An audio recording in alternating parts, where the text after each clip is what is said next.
بسم اللہ الرحمن الرحیم۔ السلام علیکم ورحمۃ اللہ وبرکاتہ۔ بسم اللہ الرحمن الرحیم۔ عزیز طلبہ، امید ہے آپ سب خیریت سے ہوں گے۔ ہمارے آج کے سبق کا عنوان ہے التقسیم الاول للفعل۔ اس سے قبل سبق کے اندر ہم نے کلمہ کی اقسام پڑھی تھی۔ کلمہ کی ایک قسم فعل ہے، اور چونکہ علم الصرف کے اندر فعل کی مباحث زیادہ ہیں، اس لیے فعل کی مباحث کو مقدم رکھا گیا ہے اور اسم کی بحث کو مؤخر کیا گیا ہے۔ تو آج ہم فعل کی پہلی تقسیم پڑھیں گے، اور جیسا کہ پچھلے سبق کے اندر آپ جان چکے ہیں کہ فعل کی متعدد اقسام ہیں، تو آج ہم فعل کی پہلی تقسیم پڑھیں گے۔ التقسیم الاول للفعل وهو اولا باعتبار معناه وزمانه ينقسم الى ثلاثة اقسام: الماضی والمضارع والامر۔ فعل کی سب سے پہلی تقسیم، فعل معنی اور زمانہ کے اعتبار سے تین اقسام پر مشتمل ہے۔ پہلی قسم ماضی، دوسری مضارع اور تیسری امر۔ تو آئیے جانتے ہیں کہ ماضی، مضارع اور امر کس کو کہتے ہیں۔ سب سے پہلے ہے الماضی۔ ماضی کہتے ہیں، ماضی یعنی گزرا ہوا۔ اصطلاح میں کس کو کہتے ہیں؟ هو فعل يدل على وقوع المعنى في الزمن السابق۔ ایسا فعل جو گزشتہ زمانہ میں فعل کے واقع ہونے کی خبر دے۔ مثال دیکھیے، فعل، اس نے کیا، یعنی اس نے جو عمل کیا ہے وہ گزشتہ زمانے میں کیا ہے، جو زمانہ گزر چکا ہے۔ اسی طریقے سے سمع، اس نے سنا، اب گزرے ہوئے زمانے میں اس نے سنا ہے۔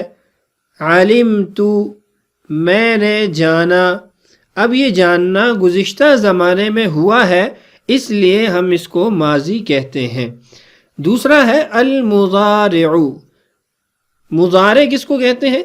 هو فعل يدل على وقوع المعنى في الزمن الحاضر او المستقبل۔ ایسا فعل جو حال کے اندر یعنی موجودہ زمانے میں یا آنے والے زمانے میں کسی فعل کے صادر ہونے کی خبر دے، کسی فعل کے صادر ہونے پر دلالت کرے۔ مثال دیکھیے، یفعل، وہ کرتا ہے یا کرے گا۔ مضارع کا صیغہ یہ عربی زبان کا میزہ اور خاصیت ہے، اس لیے کہ دیگر زبانوں کے اندر حال کے لیے صیغہ علیحدہ استعمال ہوتا ہے اور مستقبل کے لیے علیحدہ صیغہ استعمال ہوتا ہے۔ اردو زبان کو ہی لے لیجئے کہ ہم اردو زبان کے اندر حال کے لیے علیحدہ جملہ استعمال کرتے ہیں اور مستقبل کے لیے علیحدہ جملہ استعمال کرتے ہیں۔ مثال کے طور پر، میں سبق سن رہا ہوں، یہ حال پہ دلالت کرتا ہے۔ میں سبق سنوں گا، اب یہ جملہ مستقبل پہ دلالت کر رہا ہے۔ میں سبق یاد کر رہا ہوں، حال کے اندر عمل ہو رہا ہے۔ میں سبق یاد کروں گا، مستقبل کے اندر عمل ہوگا۔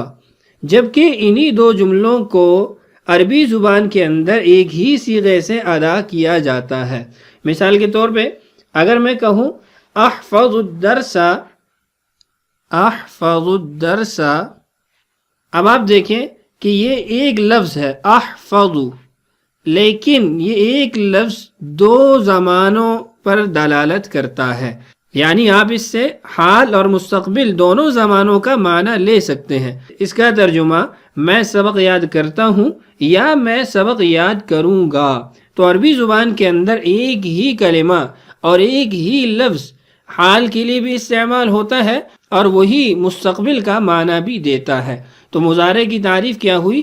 هو فعل يدل على وقوع المعنى في الزمن الحاضر او المستقبل۔